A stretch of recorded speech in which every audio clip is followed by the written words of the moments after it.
Here we are in iMovie, and we have our video clip, and I'm going to show you how to compress it. Now go up to File, Share. We're going to get this little box over here, and we're going to select, out of all of these, we're going to select QuickTime. So that's selected. And I think it starts with email. There's email, web streaming, blah, blah, blah.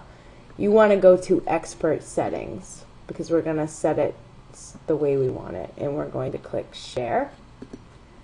And now it looks like it's compressing it, but we actually get this Save As. So we're just going to save it as, whatever you want to call it. And I put stuff in a folder called Outputs. So down here where it says Export, we want to make sure it says Movie to QuickTime Movie. And we'll set the compressor in there with our options. So Movie to QuickTime Movie.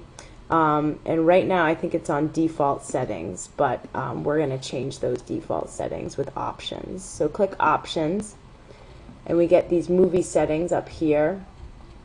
And what we want to do is first start with the video codec.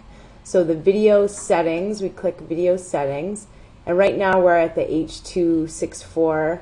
Okay, just a note about H.264. Zoom in a little bit.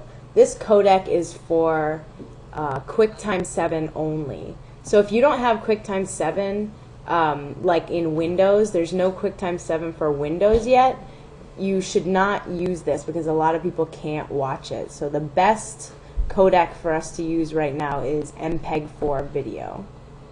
Now we're in the MPEG-4 compressor, and we want our frame rate to be 15 frames per second, and we want keyframes every 5 frames in motion, the motion options. And your compressor, you can keep at medium. You can play with that later if you think it needs to be higher, but data rate restrict to, let's see, we're going to do, I think 600 KB per second. And just a note about the data rate in QuickTime 7. In QuickTime 7, the measurement is in the hundreds, and so for QuickTime 7 it's 600 K bits per second, but in QuickTime 6 it would be 60 bits per second. So if you're in QuickTime 6, set your data rate to 60 bits per second. So that's for the video codec. See, it has a little rundown here of what you just did.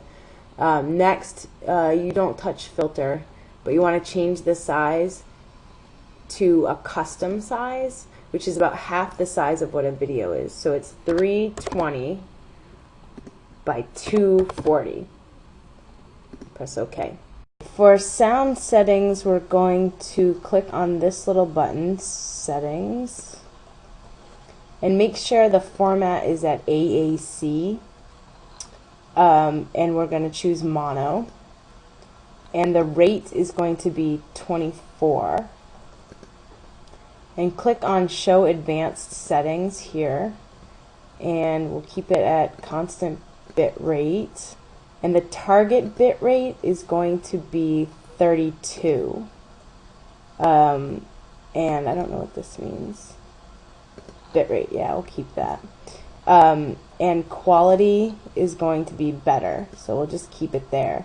So it's AAC mono, 24 kilohertz, and then the advanced settings is constant bit rate, 32 and better. And then you'll press OK. Prepare for internet streaming, and always click Fast Start. Just keep it on Fast Start and press OK. And now we have most recent settings here, and press Save. And it should compress your movie pretty well.